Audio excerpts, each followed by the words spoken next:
to hear more about her story, more about her. And Toni, I'm just going to let you take it over. All right. Well, good morning.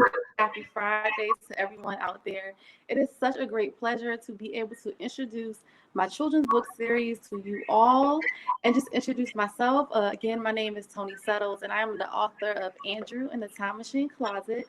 It is a fun, adventurous, fantasy filled children's book that has two books in the series. So I'm just going to go ahead and start with the first one. The first one is called, again, Andrew in the Time Machine Closet, the Gold King.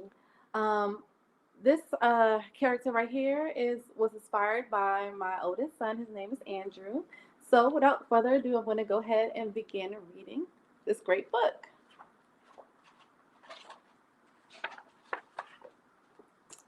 All right. Thump. Andrew heard a loud noise coming from his closet. He walked to his closet to see what was causing the noise. Andrew, you are supposed to be in bed, his mom said from the other room. Okay, Mom, he replied. Instead of getting back in bed, Andrew quietly tiptoed to his closet.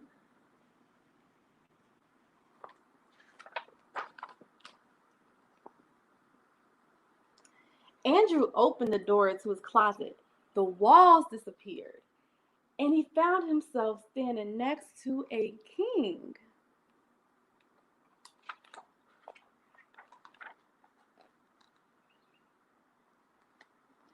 Who are you and where am I? Asked Andrew. I am Mansa Musa, the king of Mali. You have time traveled to the 14th century. Do not be afraid. I'm going to show you around my empire, he said.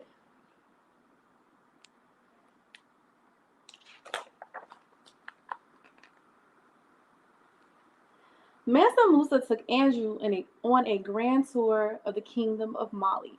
They rode his horse, and Mansa Musa let Andrew lead the way. Where to next? Andrew asked. We are going to the city of Timbuktu, Mansa Musa replied. Timbuktu, Andrew said with great excitement.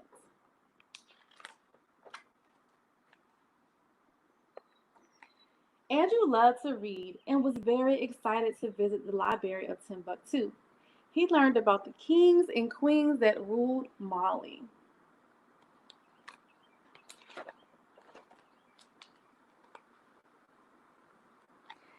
Andrew and Mansa Musa continued their journey in Timbuktu. Mansa Musa took Andrew to the market and they enjoyed fresh food.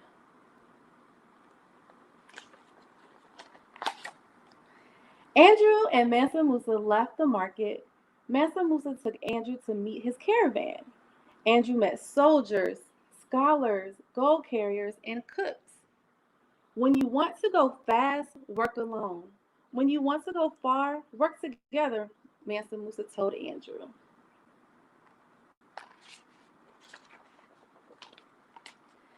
It was almost time for Andrew to return home. Mansa Musa gave Andrew a gift. He gave Andrew a golden scepter. This represents power. Always believe you are powerful and it will be so, he said.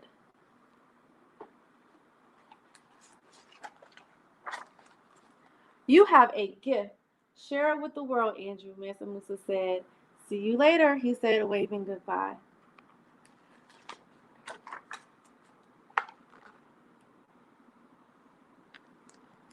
Andrew, what are you doing in the closet? His mom asked. Mom, my closet is a time machine and I time travel to the 14th century. I met the richest king to ever live, he said. You have a great imagination, his mom said. No, it's true, he replied.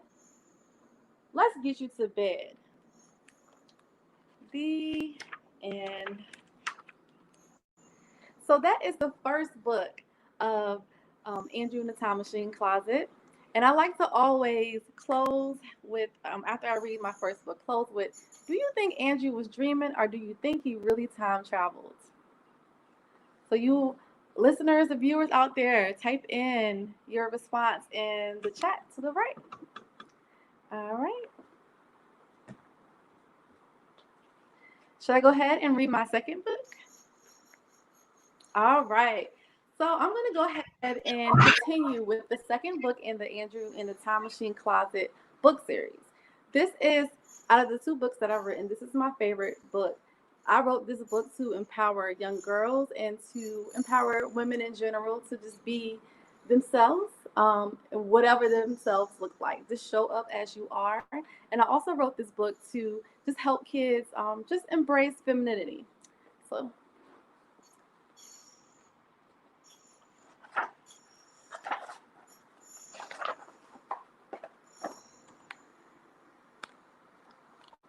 Andrew loved playing pretend battle with his toy soldiers. Pow! Andrew yelled as toy soldiers flew everywhere. Andrew looked at his toys and noticed something he had not noticed before. The girl soldiers are missing, Mom, Andrew said. War is no place for girls, his mom replied. He thought about it for a while and continued to play with his toys.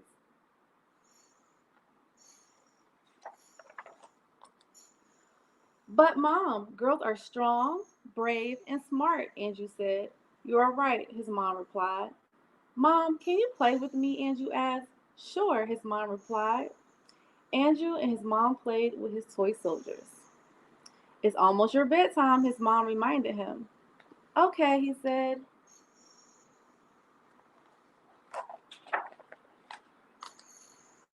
Thump!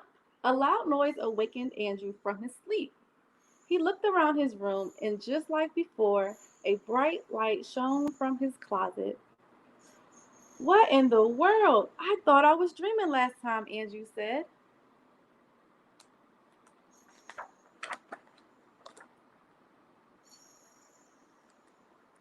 Andrew walked over to his closet, and to his surprise, a woman grabbed his hand. Come with me, she said. Where are we? The woman pulled Andrew into his closet before he could finish his sentence. Just like magic, Andrew's room disappeared and the time traveling adventure began.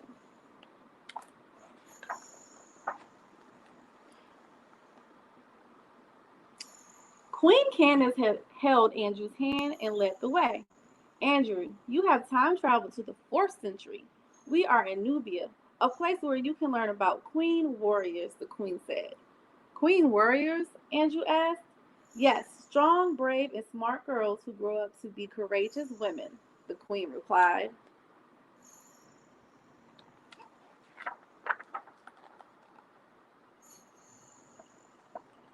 Andrew sat at the queen's feet. She spoke to him with great dignity.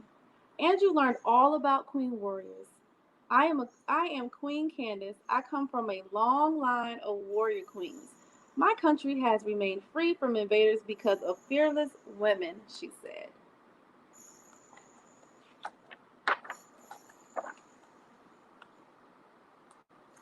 The queen took Andrew to meet her army. She had something very important to share. Freedom is our birthright, and we must protect it by any means necessary, she said. The queen's army stood behind her in formation, waiting for her command. Andrew stood next to the queen in amazement. It is almost time for battle. Are you ready? She asked. Yes, Andrew cried.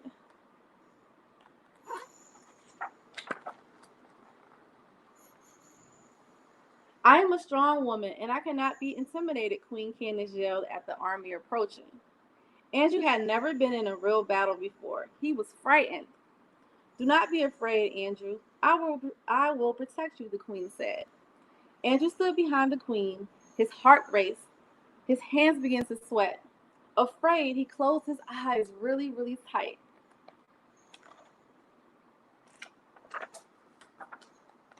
When Andrew opened his eyes, he was back in his bedroom. What in the world? Andrew said, confused. Andrew, you are supposed to be in your bed, his mom said from the other room. Okay, he replied. He walked to his bed, wondering if it was all just a dream. The end.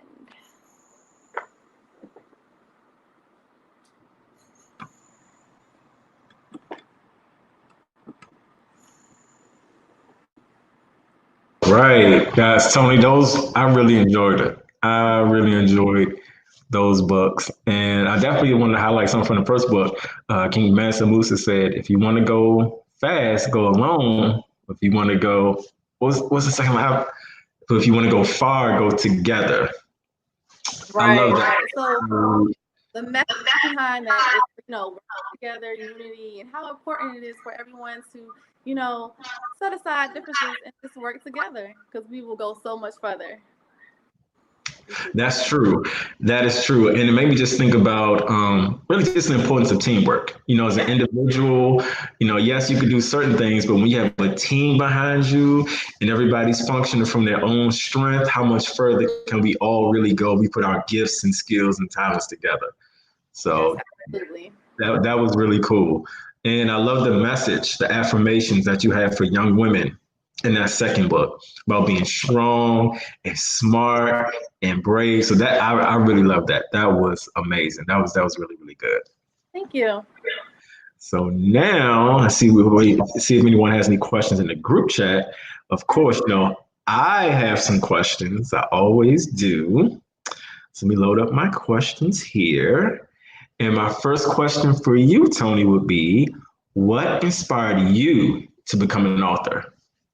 Well, at the time when I first wrote my first book, my oldest son was 5 at the time, and he was definitely my inspiration behind Andrew and the Time Machine Closet book series. He's very inquisitive, he's very bright, and he loves history. So I was like, you know what? Why not create a book for him that ties in history, fantasy, time travel, all of the things that boys love, and just definitely give him something to look back on and reflect. Just give him a book in his honor. So that was definitely my inspiration behind it.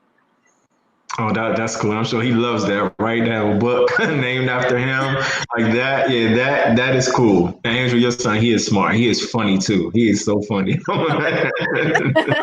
He is. Um, let's see. Question number two, Miss Tony. What was the inspiration behind writing The Gold King and the Warrior Queen? So the Gold King is about Mansa Musa, who to this day is still the richest man to ever walk the earth. He was also a king of Mali during the 14th century, and he really had a mindset of everyone collectively working together. He had a huge caravan that would accompany would would follow him when he toured Mali and neighboring countries in Africa, and that's how he was able to obtain the wealth that he had, was just by basically teamwork and working together. So that was the inspiration behind the Gold King. The Warrior Queen, the inspiration is Queen Candace of Nubia. Now, a lot of scholars have written about her and historians, and it's really up in the air of like who she was as a person. But I wanted to highlight her. It's rumored that she was able to like it was rumored that she was able to avoid her country being invaded by Napoleon. So Oh wow! yeah. If she did that, then she is There's definitely no worth being talked concrete about. evidence. There's no concrete evidence, but it's rumored. So I just want to kind of give her a book and just honor her. So That's cool. Like I said, I know even though it's just a rumor, but if she was really able to negate Napoleon and all of his army, that's a huge accomplishment. I would right. definitely say. Let's see. Number three. Will there be any other books in this particular series? Well, the way I write books is if I might just be sitting here eating breakfast or sipping coffee, and if an idea comes to me, I would definitely put it down on pen and paper. But I have not come up with a third story yet for the Andrew and the Time Machine Closet series. So as of now, I'm gonna say no. But if I'm inspired, then All right, that's good. That's good news. Number four. Did you have any mentors along the way? I have to ask every author this because I'm big on mentors, so I just oh want to ask. well, I've had some great individuals in my life who have definitely helped me along the way. But as far as it pertains to the literary community, Books have been my mentor. I've read a lot of autobiographies, and I just really have pulled from people who have, made something out of nothing and have overcome a lot of adversity. So. Okay, that's good. I mean, because I know that's also a component of a lot of people don't talk about, like informal mentorship, right? Like you maybe never met the person, but you were able to pick up something and glean from what they wrote, and it inspired you to be able to, take it and run with it. So that's good. That is good. I'm a huge fan of Octavia Butler. She created like the African American sci-fi genre. I never met her, but in my mind, like she's my mentor. She's awesome. She's written amazing books. Oh, that's good. That's good. Like that, just like I said, the informal mentorship. You just never know where you can find or who you can find inspiration from. So that was good that she inspires you. I love hearing about that. Let's see. Number 5, my favorite question. What inspired you to create the Well Read Child Book Fair? Oh man, so the Well Read Child Book Fair is such a great organization for self-published and independent authors. But outside of that, it's a great organization to introduce your children, your young readers to books that positively represent children of color. All of the authors that participate in the Well Read Child Book Fair, they have created amazing books that highlight just the greatness of children of color, whether it's a fantasy book or a book celebrating hair or a book just celebrating just just childhood. These books really instill positive messaging, and not only that, they promote the love of literacy early on. So I was inspired to create it because one, I'm a mother of two black boys, and literacy and reading is very important in our household, but I also wanted to give my children books that they could relate to. They could see characters that look like them, characters that have maybe going through the same things that they are going through, and outside of that, just promote literacy that way. Well, I definitely can attest to that, guys. I want to give you guys a quick testimony. I actually had the opportunity to participate in Tony's Well Read Child Book Fair twice. So the first time I wasn't able to physically make it, but Tony has an option where you can send your books in. So I was able to send my books in, and that was a great experience. He sent me back a video of and some photos of some students who had purchased my books and gave a little detailed message about the book. So that really made me feel special. So I couldn't be there. So to have the kids there with photos of my books and with the video message from that student talking about how she really enjoyed my book, that was really big. But the second time that I came, I was actually coming this past February, came in person, and I had a chance to read my books to a few different students with different grade levels. And of course, all my books sold out. That was great too, right? That was a bonus as well. But just being there in person to meet the kids and speak to the teachers, it was a great experience. So, guys, if you do want to get your books out there, I would definitely say the World Read Child Book Fair is a great way to do that. And Tony, I thank you for creating that opportunity for us. You're welcome. So I definitely appreciate that. My next question. Since you, nope. If an author wants to have their books featured in the book fair, what is the process? So the process is very simple. It's just a simple visiting the website, which is Well Read Child Book Fair, and signing up to become an author. There is a small fee associated with it, but this fee is like a processing fee. And it allows me to be able to continue to do what I do in the literacy community and being able to just push and promote type of books in our communities. Right. And that's true, guys. It's definitely worth it. Like I said, I'm a personal testimony. It is definitely worth it.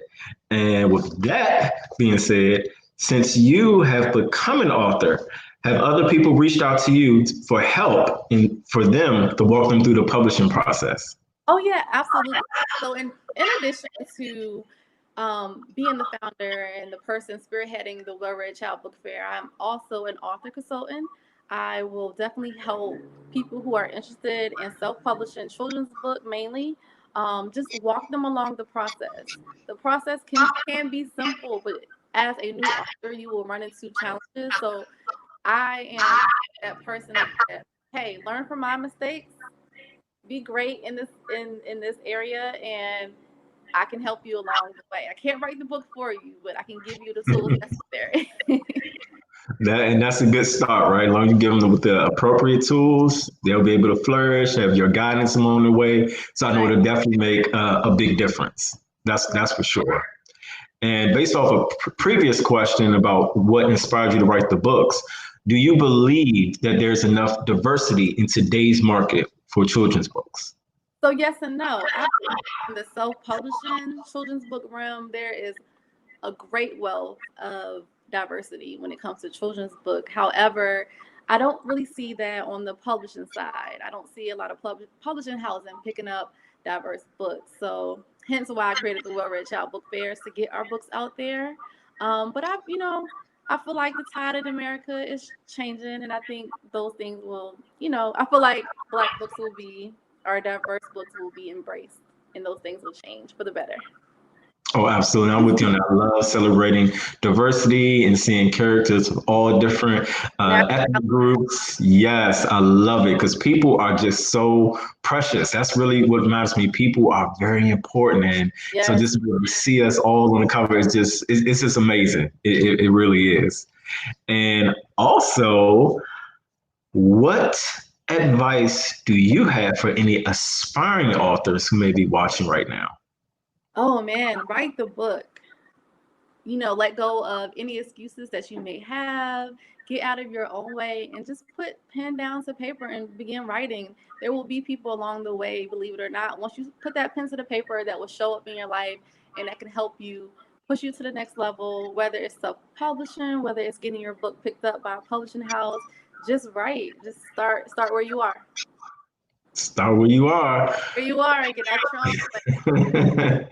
And that's literally how it happens, guys. When you have an idea, just start with it. It doesn't, don't matter how raw it is, meaning like what stage you're in, trying to make it beautiful. Just get that idea out of your mind, put it on paper, and just let the creativity flow. We all have stories to share. We all have stories, and believe it or not, there is someone out there that needs to hear your story. That's true. Everyone has a story that needs to be heard. I'm definitely with you on that. And so with that question, Toni, why did you choose self-publishing versus going with a traditional publishing company like Random House or Penguin, somebody like that? Well, I wanted complete control over my stories and my messaging, so I figured self-publishing would be the best route for me. Me too. I just really wanted to embrace that journey, right? Just picking my own illustrators, my own editors, and just make sure I had complete control over the creative process because I want my stories to be written in the spirit that I write them versus any edits that may take away the storyline or take a little bit away from the plot of the book. So I just wanted to make sure that I had complete control over the process as well, because I want to make sure that my message is sent in the way which I intended to be versus it being, a little off.